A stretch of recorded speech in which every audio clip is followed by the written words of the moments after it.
Дорогие наши дети, Ирочка и Артем, поздравляем вас с этим прекрасным днем, днем вашей свадьбы.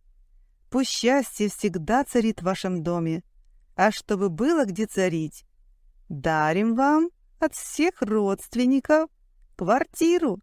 Теперь она ваша, и ты, Ирочка, там хозяйка. Так пусть поскорее там затопочут маленькие ножки.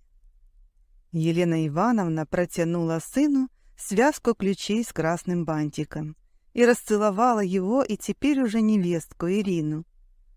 Петр Николаевич обнял молодоженов и сказал: «Будьте счастливы, дети, а нам будет хорошо, если у вас все будет в порядке». Родители пошли к своему столу, а Ирина спросила: «Ты знал?» «Нет, сюрприз, как и для тебя. Ирка, нам теперь можно вообще не морочить голову, и ипотека-то нам не нужна. Подожди пока, там видно будет». «Мама!» — к молодоженам подошла мать Ирины, Лидия Алексеевна. «Артем, Ирочка, поздравляю. Дай Бог, чтобы ваша семья была самой дружной и самой счастливой». Она протянула красивый подарочный конверт и обняла зятя и дочь. Ирина знала, чего маме стоил этот подарок. В конверте лежали деньги от продажи бабушкиной комнаты. Эта комната, а точнее ее сдача, была существенной прибавкой к небольшой маминой зарплате учителя русского языка и литературы. Перед свадьбой мама сказала Ирочке: «Доченька, я знаю, как тяжело, когда входишь в семью без приданого. Да, сейчас это и не принято, и не в моде, а на деле-то все осталось как раньше. Я хочу, чтобы тебя никто не обижал». «Ну что ты, мамочка? У Артема, похоже, прекрасные родители. Ты же сама видела». «Ирочка, именно потому что видела, я делаю сейчас так, как считаю правильным. Потом поймешь. Я должна сейчас подумать о тебе и за себя, и за папу. Ты еще очень молодая, поэтому послушай меня. Это деньги на первый взнос, на ипотеку. Здесь хватит. Заработайте вместе то, что будет только вашим. Не полагайтесь ни на кого. Ты меня понимаешь?» «Да, мамуль, спасибо тебе». «Вот и хорошо. Ты всегда была умной девочкой». Ирина с Артемом познакомились год назад. Зимой, выходя из автобуса, Ира потеряла равновесие на скользком тротуаре и грохнулась, сломав каблук и по уши испачкавшись в истоптанном множеством ног снегу. «Девушка, вы как?» «Пока живая вроде». Ирина подняла голову и посмотрела на парня, который помогал ей подняться. «Ого!» Парень изумленно уставился на нее и замер. «Что, я еще и порвала что-то?» Ирина закрутила головой, пытаясь разглядеть свое пальто. «Нет, только испачкались немного, посмотрите на меня». Ира повернулась и снова посмотрела на молодого человека. Он снял перчатку и осторожно провел пальцем по измазанной щеке, а потом сказал: «У вас самые красивые глаза, которые я видел в своей жизни, как море в полдень на глубине». Зеленые глаза достались Ирине от отца. Болезнь забрала его, когда Ире исполнилось 15. И она страшно скучала по нему. Лучшего комплимента сделать ей Артем не мог. А дальше все было прекрасно. Артем красиво ухаживал, старался как можно больше времени проводить с Ирой. Немного пообщавшись с ней, он понял, что она не из тех девушек, с кем можно пожить и разойтись. Безнадежная романтичность удивительным образом сочеталась в Ирине с практичностью. Там, где Артему даже в голову не приходило подстелить соломку или подумать хотя бы на шаг вперед, Ирина думала на 10. «Как у тебя так получается? Мне бы в голову не пришло указать эти санкции в договоре». Ира рассмеялась. «А у меня разряд по шахматам». Она поцеловала жениха в нос. «Папа постарался. Отдал меня в секцию. И вообще, угнетал меня образованием». И Артему оставалось только удивляться, как эта милая, хрупкая девушка, младше его почти на 10 лет, лихо расправляется с документами, отчетами, над которыми он иногда просиживал часами. Ирина не пошла по стопам мамы, не захотела в педагогический, выбрала экономику. Поэтому спустя какое-то время Артем уволил своего главного бухгалтера, которому накопилось очень много вопросов, и взял на работу будущую жену. Дела на фирме пошли гораздо лучше, хотя поначалу Ирина боялась. Все-таки опыта было совсем мало. Но потом поняла, что справляется, и успокоилась. Мне такое сокровище досталось. Мало того, что красавица, так еще и умница, не переставал говорить Артем. Родителям и родственникам Артема Ирина тоже понравилась. Елена Ивановна после знакомства сказала: «Незаносчивая девочка, хорошая. Тёма, она нам подходит. Главное, чтобы мне подходила, да, мам?» Артем приобнял мать и подмигнул отцу. С сестрой Артема, Дианой, Ирина тоже поладила быстро. Близкие по возрасту, они были очень разными по характеру. Ирина быстро смекнула, чтобы добиться хороших отношений с Заловкой, ей нужно просто выслушивать ее бесконечные монологи о моде, о парнях и изредка делать круглые глаза, ахать и поддакивать. Ей это было нетрудно, а Диана, получив свободные уши в пользование, была абсолютно счастлива. Спустя пару месяцев после свадьбы Ирина с Артемом ждали в гости его родителей. Мама Иры поехала в санаторий, а родители Артема должны были приехать, чтобы поздравить сына с днем рождения. «Тёма, неси тарелки, которые на столе стоят, и салфетки захвати». Ира волновалась. Это был первый визит свекрови к ним в гости. Звонок в дверь заставил ее вздрогнуть. Она вытерла вмиг вспотевшие ладони и пошла встречать гостей. «Здравствуйте, здравствуйте, дети!» Елена Ивановна протянула Ирине коробку с тортом. «Ирочка, его можно не в холодильник. На улице такой мороз!» Артем помог родителям снять пальто, и Елена Ивановна закрутила головой. «Хорошо устроились. Молодец, девочка, чистенько у тебя, уютно. Конечно, квартира требует ремонта, но и так замечательно все». Вечер шел своим чередом. Родители нахваливали приготовленные Ириной блюда, рассказывали про поездку в Сочи, о Дианиных попытках найти работу. «Сынок, ты бы взял ее к себе, мне спокойней будет». «Но нет, мам, это не самая хорошая идея. Я же знаю Диану. Ну какая из нее работница? Только переругаемся. И дайте ей самой себя проявить. Не надо за нее все время все решать. Ох, вот будут у тебя свои дети, ты поймешь меня. Кстати...» Елена Ивановна посмотрела на сына и на невестку. «Нет, пока нет, мам», — улыбнулся Артем. «Так хочется малышей понянчить. Ну ладно, будем ждать. Ирочка, а что ты в чай такое вкусное добавила?» «Мята и чабрец. Такой чай мой папа любил». «Не только вкусно, да еще и полезно, молодец». «Дети, а вы не думали про ремонт? Потом детки пойдут, капитальный уже сложно будет делать. Только косметический получится. У вас же деньги лежат, которые на свадьбу подарили». «Лежат, мам, но они для другого нужны». «Для чего, сыночек?» Елена Ивановна озадаченно посмотрела на сына. «Мы планируем взять ипотеку позже». «Зачем?» — брови женщины взлетели вверх.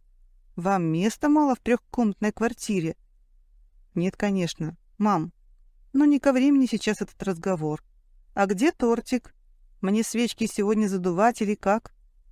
Артем поднялся и упер руки в бока. «Жена, давай десерт, пока он в меня еще лезет», — рассмеялся он. Петр Николаевич внимательно посмотрел на сына и легонько кивнул ему. Отец все понял правильно. Со своей дрожайшей половиной он прожил без малого 40 лет и прекрасно знал ее напористость и практичный ум. Просто так этот вопрос она, конечно, не оставит. Но отсрочку сын сейчас получит. Если не справится, Тогда придется вмешаться. Они съели торт, и родители стали собираться домой. Елена Ивановна, прощаясь, сказала Артему на ухо: «Не будь подкаблучником, сын. Вылезти из-под него будет ой как сложно». «Мамулечка, по своему опыту судишь?» Артем поцеловал мать в щеку и засмеялся. «Ах ты, поросенок!» Елена Ивановна шутливо шлепнула сына по затылку. Для этого ей пришлось встать на цыпочки. Артем пошел ростом в отца. Через пару недель после приезда родителей Ирина искала в папке с документами свидетельство о браке, которое нужно было предъявить для оформления страховки, и наткнулась на документы на квартиру. Эти бумаги она не видела. Думала, что квартира оформлена по новым правилам, и свидетельства не получали, оформив через реестр.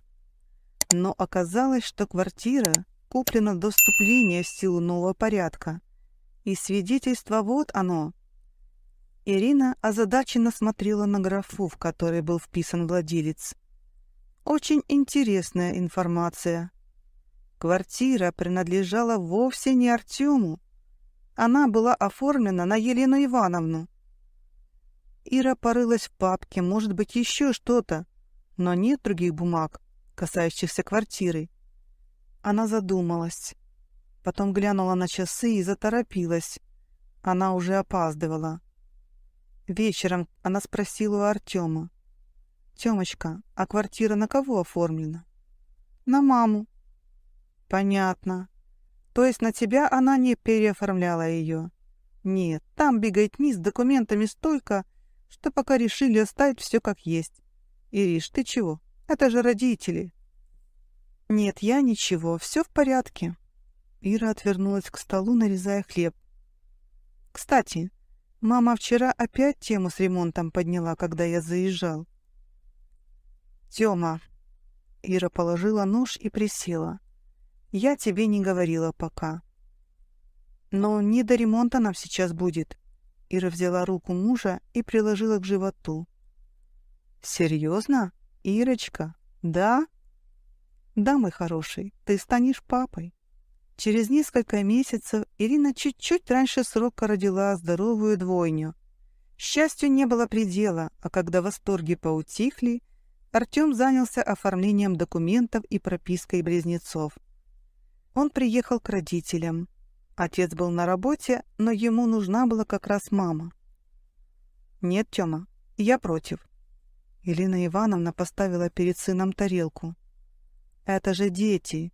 До их совершеннолетия с квартирой потом ничего нельзя будет сделать. Мама, когда ты отказывалась прописывать Иру, я еще понял. Да и она тоже не захотела, чтобы не менять документы. Осталась прописанной у матери. Когда я не стал менять прописку, ты тоже одобрительно кивала и соглашалась. Но сейчас это же мои дети, твои внуки. Тёмочка, именно. Мало ли как жизнь сложится, вдруг тебе тяжело будет такую семью тянуть. И придется тогда квартиру оставить Ире с детьми?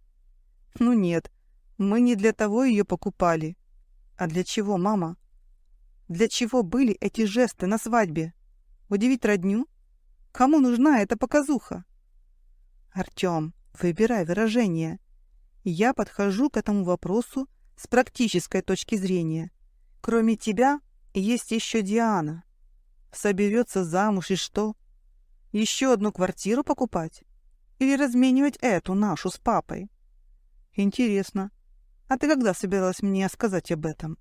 Что в любой момент нам придется съехать, если Диана соберется замуж? Погоди.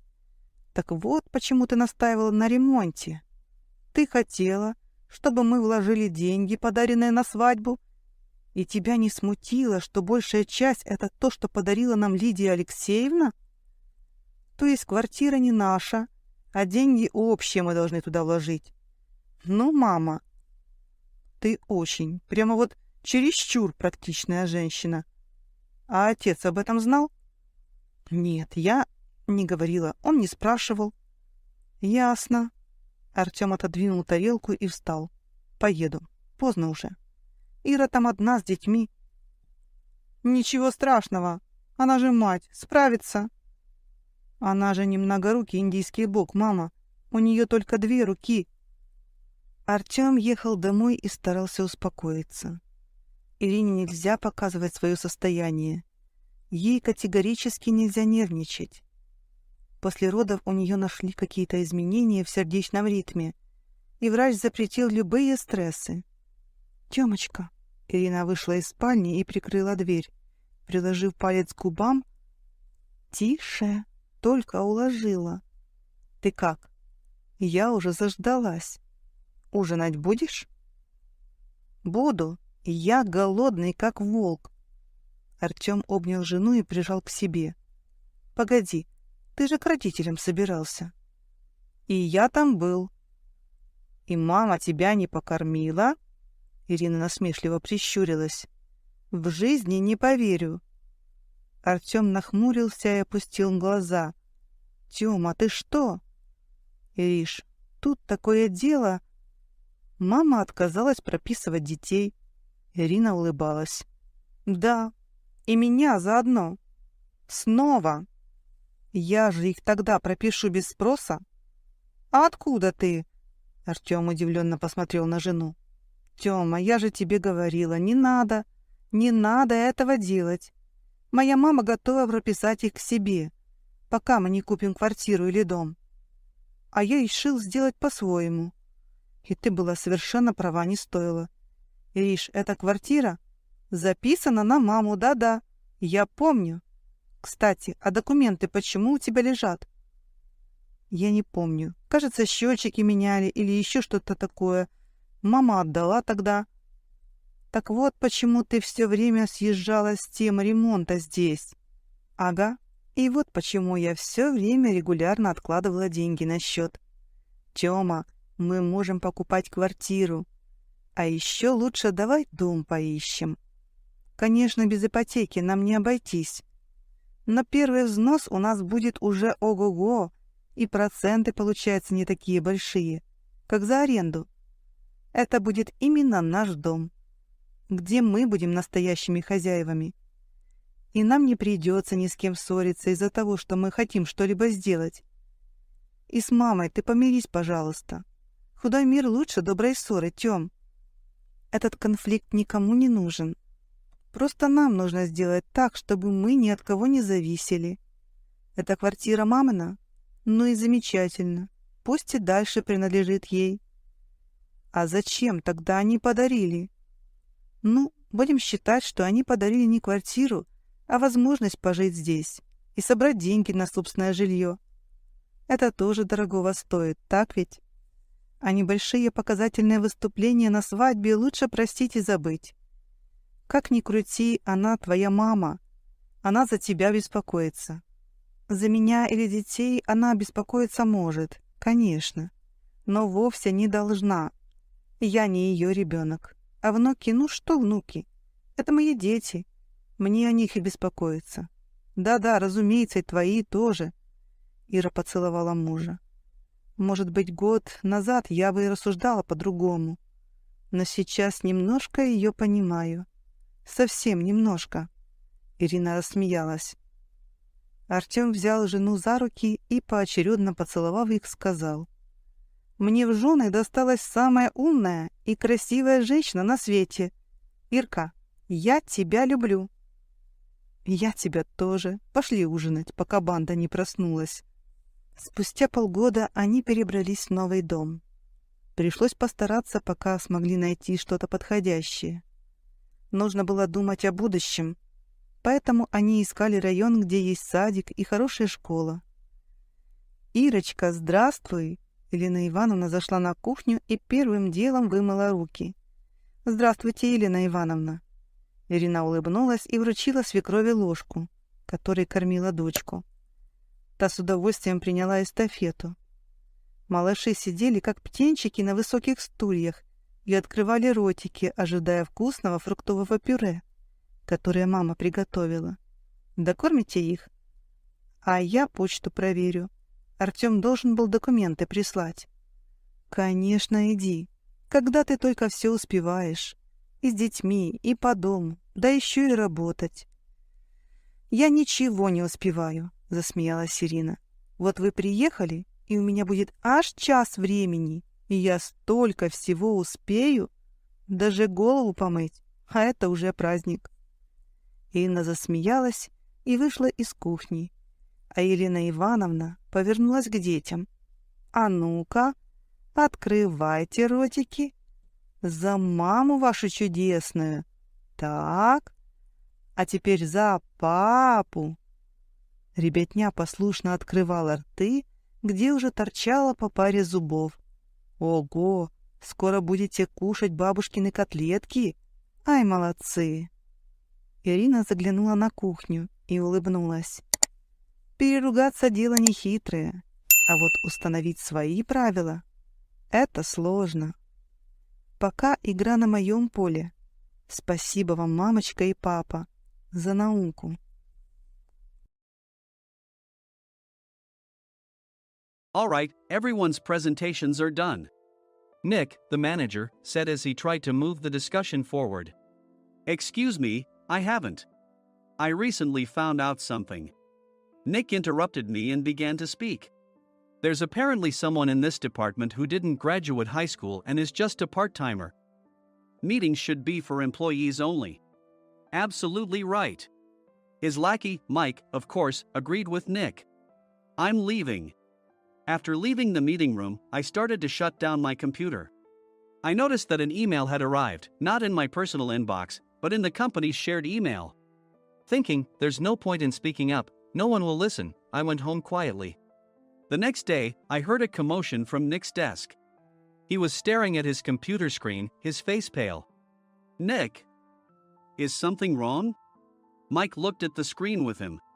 And he turned even paler than Nick. Why is he so angry?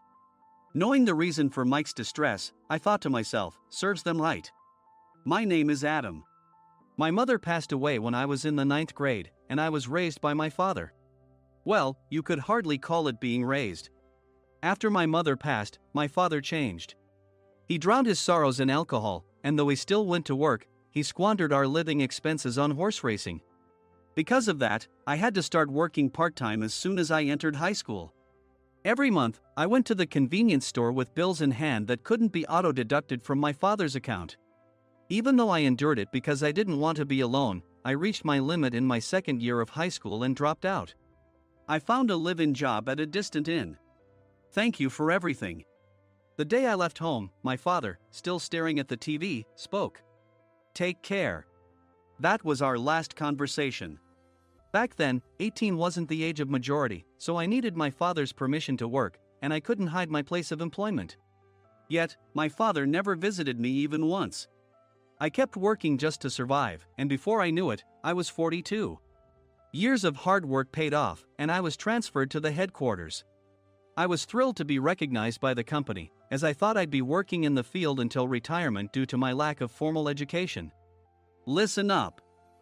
Our work can change the future of our employees. Don't drag us down. On my first day after the transfer, Nick, dressed in an expensive suit, spoke sternly. There was a reason for this. Our inn was located in a prominent tourist destination, known so well that everyone in the state could sing its commercial jingle.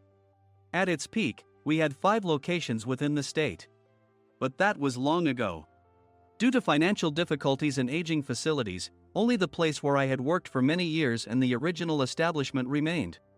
I was prepared to lose my job anytime, but now there was a glimmer of hope. With the rise of social media, the tourist area where the inn was located started gaining attention again. Depending on how hard the sales department, where I was transferred, worked, we could either thrive or be forced to give up this prime location to the new hotel chains continuously popping up. For Nick, who had switched careers from another industry to strengthen our sales, this was a battle he couldn't afford to lose.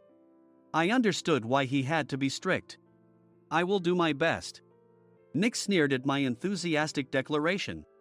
Did you not hear what I said? I'm sorry. I thought I was listening carefully. Out of habit from years of customer service, I apologized reflexively, though I had no idea what had offended him. Someone was watching me with a smirk. In this department, there are those who are expected to excel and those who have been shoved here because they have nowhere else to go. You are the latter. It was Mike, the section chief. He's 7 years younger, at 35.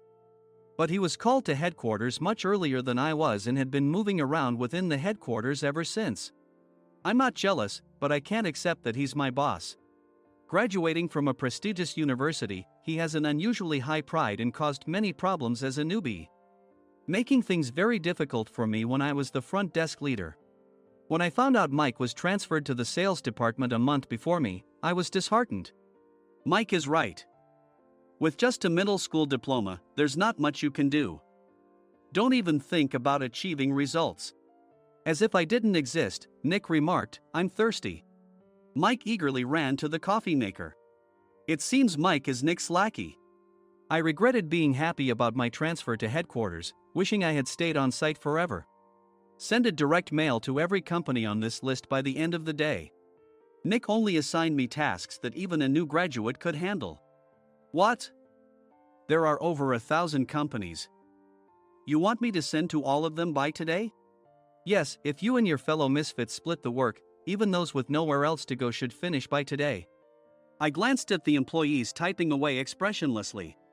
They were worn out from customer service, only thinking about leaving on time, or were women reassigned after having children, with zero motivation for work. Even Sam, a new graduate from the same university as Mike, who was supposed to be among the expected achievers, had no enthusiasm for the job, having joined the company wanting to do customer service. I don't care what they say, I plan to quit anytime, he said.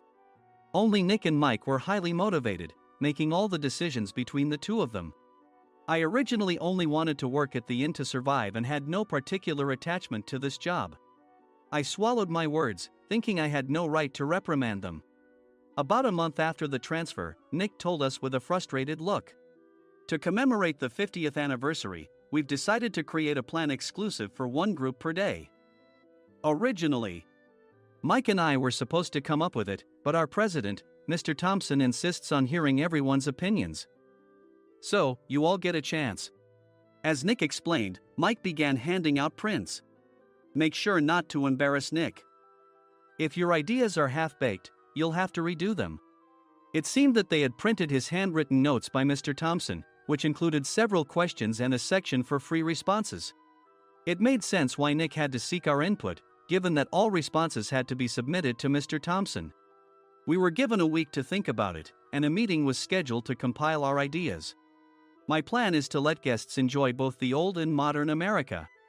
Nick began the presentations. Guests would watch a master confectioner at a nearby traditional sweet shop make sweets in front of them. The welcome drink would be premium tea in a bottle. Nick's plan was certainly attractive. After his presentation, Nick called on us to present in the order we were seated. Just as I stood up for my turn. All right, everyone's presentations are done. Excuse me, I haven't. I recently found out something. Nick interrupted me. There's someone in this department who didn't graduate high school and is just a part-timer. He was likely talking about me. I joined the company as a part-timer and was made a full-time employee when I turned 20. That was 20 years ago, so Nick and Mike probably had no chance to know until recently.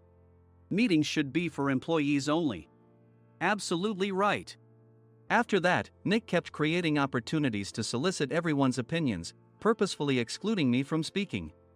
The meeting unexpectedly heated up and went past the scheduled end time. A few people asked to leave, and the discussion continued with the remaining few. Still here? Normally, you'd leave in that situation. Though I had no attachment to the job initially, hearing kind words from customers made me want to make them happier. For someone like me, with nowhere to go, the inn was my home and customer service was my life. I felt pathetic about my current self. I'm leaving. I left the conference room and started shutting down my computer. I noticed an email had arrived, not in my personal inbox, but in the company's shared email. Thinking no one would listen to what I had to say anyway, I quietly went home. The next day, while preparing the DM as instructed, I heard a commotion from Nick's desk. In his haste to stand up, he hit his knee on the desk. He stared at his computer screen, his face pale. Nick! What's wrong? Mike, thinking he should be the first to rush over, approached Nick while still wearing his coat.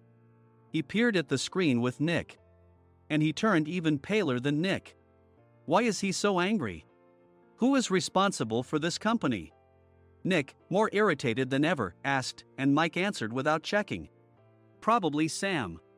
Sam wasn't there because he was attending a morning training session for new hires. Nick gave up on getting angry and returned his gaze to the screen.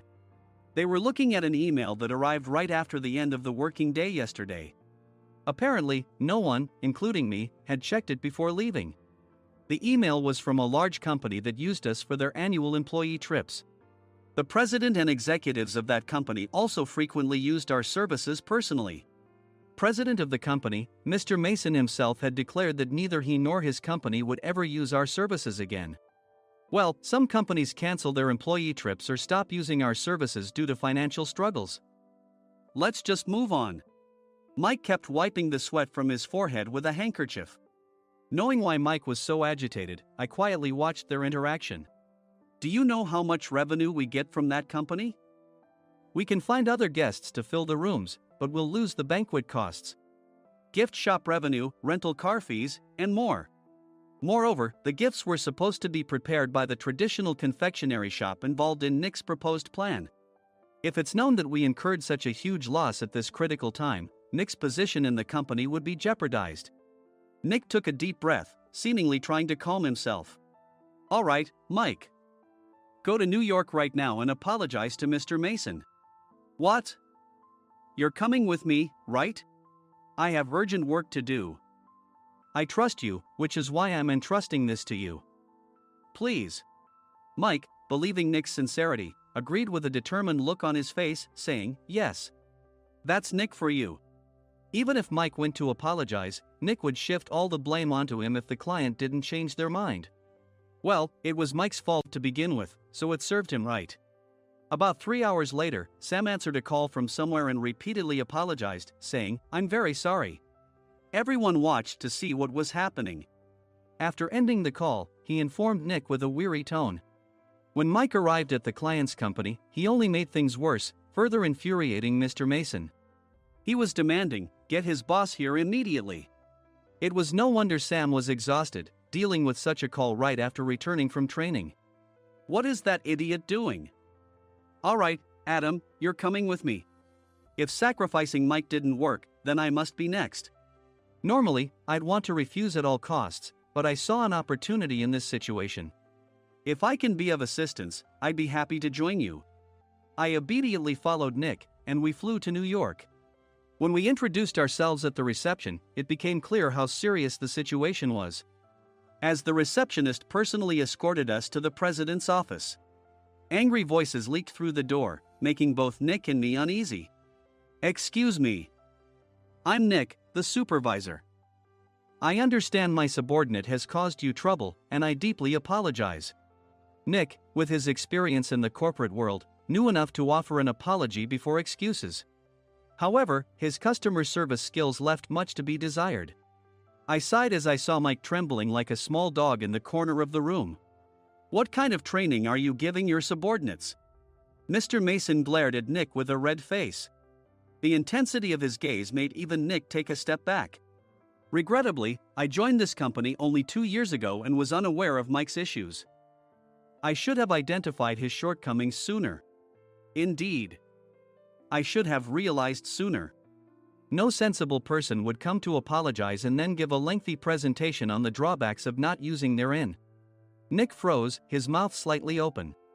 Suspecting the worst, I picked up the documents that had fallen to the floor.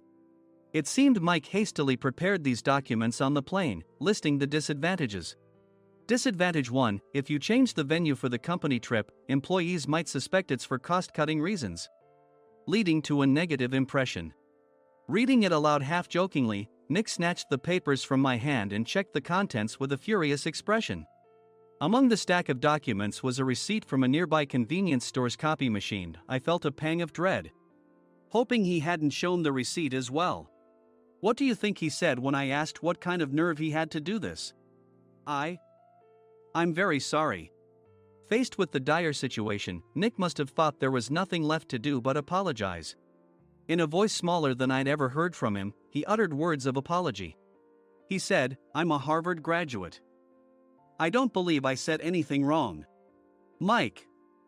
What have you done? Forgetting his plan to pin the blame on Mike, Nick yelled loudly, even in front of Mr. Mason. I didn't do anything wrong. You're still saying that? Look at him. Mike pointed at me with a shaking hand. I was assigned to headquarters in my 20s and now I'm a section chief. This guy only made it to headquarters at 42. Everything I've done proves I was right. So why are we losing the contract? Having said his piece, Mike collapsed to the floor. Of course. You were sent there because you had nowhere else to go. Mike never expected to hear such words from someone he looked down upon. He lunged at me, and Nick hurriedly stepped in to stop him. Mr. Thompson told me Mike is a quick thinker, and to take good care of him. There's no way he was pushed aside. Don't make things worse here. He didn't say quick thinker, he said only quick-witted, didn't he? I don't remember that part. I recalled the many troubles Mike caused when he was a newbie. When Mike was on the front line, his pride was so high that he never apologized to customers. Customer service, especially in our job, doesn't work alone. It brings both good and bad situations. If the front staff or housekeepers made mistakes, or the cleaning company didn't properly clean a room, one had to apologize to the customers regardless of personal fault. Mike, in such situations, would never apologize, insisting he wasn't at fault. This often angered customers, and as the front desk leader, I frequently had to apologize on his behalf. He caused complaints and disrupted operations, which is why he was quickly moved to headquarters.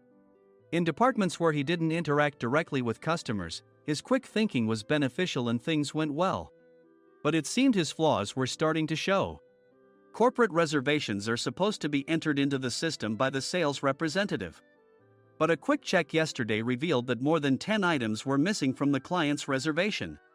The handover document clearly stated what needed to be prepared. Why didn't you enter it into the system? Why do we have to give them special treatment? Filling rooms near the banquet hall, setting up all the food in advance. Specifying the brand of wine, they're too demanding. No wonder he always angered customers, I thought, feeling a headache coming on. Grouping them in rooms near the banquet hall is for our benefit too. It makes it easier for the staff to set up beds and serve breakfast since everyone's schedule is synchronized. As for the other requests, Mr. Mason suggested them to lighten our load. I didn't know that. Nick finally seemed to realize that Mike was the one who had angered the client. What did you say to them? I just told them we wouldn't give them special treatment anymore. We shouldn't waste effort on things that don't bring in money. I was utterly exasperated at his lack of understanding of customer service. Of course, we shouldn't comply with unreasonable demands. But carrying over successful practices from past stays makes customers feel remembered and enhances their experience. Good memories encourage repeat visits. That's part of our job. I looked down at Mike, who was sitting on the floor. In our job, nothing is a waste. Mr. Thompson likely moved you to the sales department, hoping you'd finally understand this. How do you think he feels now that you've failed to meet his expectations? Mike, tears in his eyes, fled the president's office. I was amazed he still hadn't apologized. You have it tough, Adam. It's okay, we're all employees of the same company. I deeply apologize for this disrespectful incident. Especially after all the care you've shown us. If it weren't for you, Adam, I really would have stopped staying here. When I heard you were moving to the sales department, I was willing to reconsider if you handled it. Seeing us talk so amicably, Nick's face contorted. Do you two know each other? Adam's service is excellent. I always requested him specifically. Normally, we don't accept specific staff requests, but we made an exception for Mr. Mason, adjusting my shifts accordingly. He had personally stayed at our hotel just before my transfer, and during casual conversation, I mentioned, I'm moving to the sales department soon. If I hadn't told him then, things could have been much worse. Please continue to take care of us. I look forward to it. On the return flight, Nick awkwardly offered me a can of beer. It's still working hours. Of course, I had no intention of forgiving him for a single beer. Nick might try to pin everything on Mike and avoid any consequences. While pondering this, a startling fact came to light. Nick, the tea bottles for the plan have arrived. I handed Nick a bottle labeled with our inn's name. They look good. What are you talking about? These are plastic bottles. I had assumed we would use the trendy, high-end bottling tea. But what arrived were ordinary plastic bottles of tea with customized labels. The only unique aspect was the label, which had the inn's name, making it look customized. Upon further investigation, I discovered that a substantial amount of money was set to be paid to the tea company. It was priced like bottling tea. Does this plastic bottle really cost $100 each? The tea inside is specially blended for us. The extra cost is for that. Wouldn't it be better to use another tea company? Or is there a specific reason we must use this one? As Nick continued to make excuses, I showed him a printed email. I informed the tea company's president, Mr. Mitchell, that we discovered irregular payments and he confessed. He said you two were high school classmates and planned to split the extra money. That idiot. Why did he confess? That's not important. You should worry about yourself, this could turn into a police matter. Opening the bottle cap, I suggested. How about calming down with this tea? It supposedly has a relaxing effect. Nick drank the tea frantically. In the following days, decisions were made about their fates. Mike was reassigned to the General Affairs Department, with no chance of transfer or promotion, as per Mr. Thompson's orders. As for Nick, since the payment to the tea company hadn't yet been made, he narrowly avoided legal trouble. Instead, he was encouraged to leave the company, and to avoid further complications, Nick submitted his resignation. Rumor has it that connections between HR departments have made it difficult for him to find new employment. Even though it was good to have those two gone, something unexpected happened in the sales department. Everyone became motivated and united in refining the 50th anniversary plan. In the end, my plan was adopted. We collaborated with the Tourist Information Center to provide personalized guides. The plan, tailored to the number of guests, was truly special for the 50th anniversary. Hey, is Adam's family coming to stay? I immediately booked that special plan for my family. Sam noticed it on the reservation list and quickly picked up on it. Yes, I'm inviting my father. That's great. I might invite my parents too. I lacked the courage to face my father just as Adam. But here, with the confidence Mr. Mason praised, I felt ready. The 50th anniversary plan was a perfect opportunity to reconnect with my father. I hoped to bring back the days when we could laugh together as we once did.